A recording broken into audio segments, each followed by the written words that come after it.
Hi everyone, welcome to my channel. In this episode, we are going to see how to build an air cooler using Peltier, which will cool the air coming out of it to -8 degrees Celsius. Here I use two comb heat sinks with a cross-section of 6 by 6 centimeters and a length of 20 centimeters. Each heat sink had fins with a distance of 7 millimeters from each other. Then I inserted them into each other from the side of the heatsink fins, which in the final shape created a square duct with aluminum fins in the middle. Then I glued them together with two-component liquid glue for iron. Next, I used 6 Peltiers. The dimension of each one was 4 by 4 centimeters. Their model was FPH1-12708AC. 3 Peltiers on one side and 3 Peltiers on the opposite side.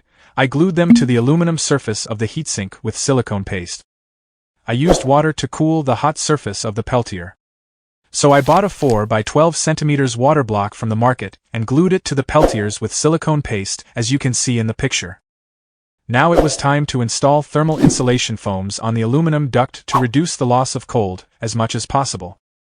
Then I installed an 8 by 8 centimeters fan with a speed of 4,200 RPM at one end of it so that it can quickly pass the outside air through the fins and the ambient air temperature decreases after passing through.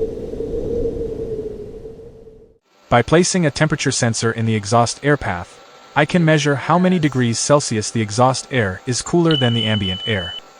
I used a pump, water tank and water filter to circulate the water, and I used a copper radiator with a fan to cool the water that cools the hot surface of the Peltier. I made 2 cooling modules. First I need to connect the water hoses to the cooling block, the water pump and the radiator. Voltage is 220 volt and current is 0.4 ampere.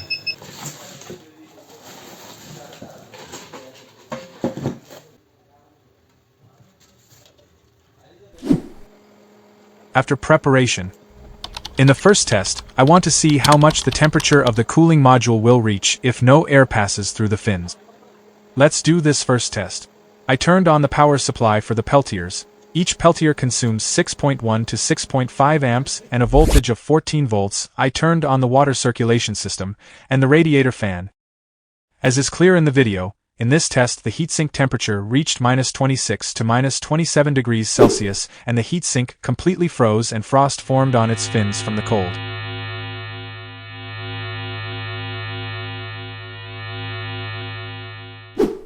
For 6 Peltiers, the current consumption is 36.9 amps, which means each Peltier consumes 6.15 amps of current.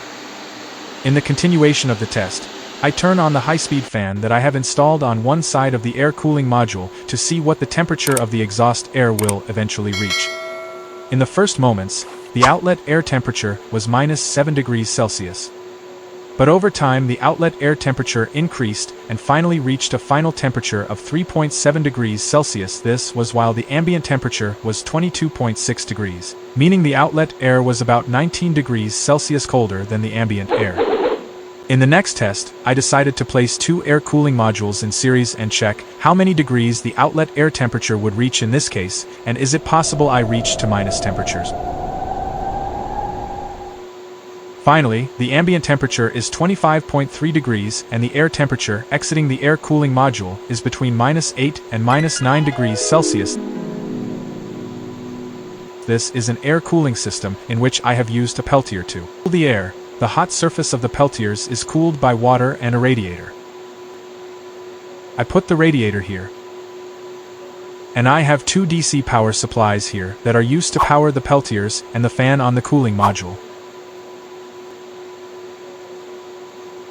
I put a fan between these 2 modules and put the temperature sensor here in front of the exhaust air, but in my opinion, the overall efficiency of this system is not good compared to systems with a refrigerator compressor motor.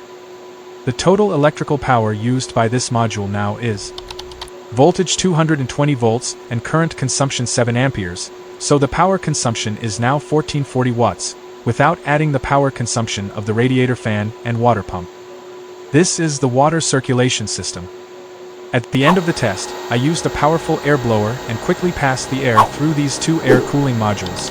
The outlet air temperature increased and the frost melted from the fins. This shows that the speed of the air passing through the cooling module is also effective in determining the outlet air temperature. Less airflow will give us a lower outlet air temperature, and more airflow will give us a higher air temperature.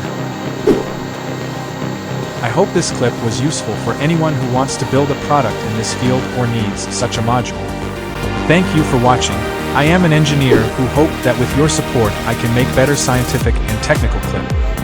I need your support, and I am truly grateful for the kindness of everyone who likes and subscribes.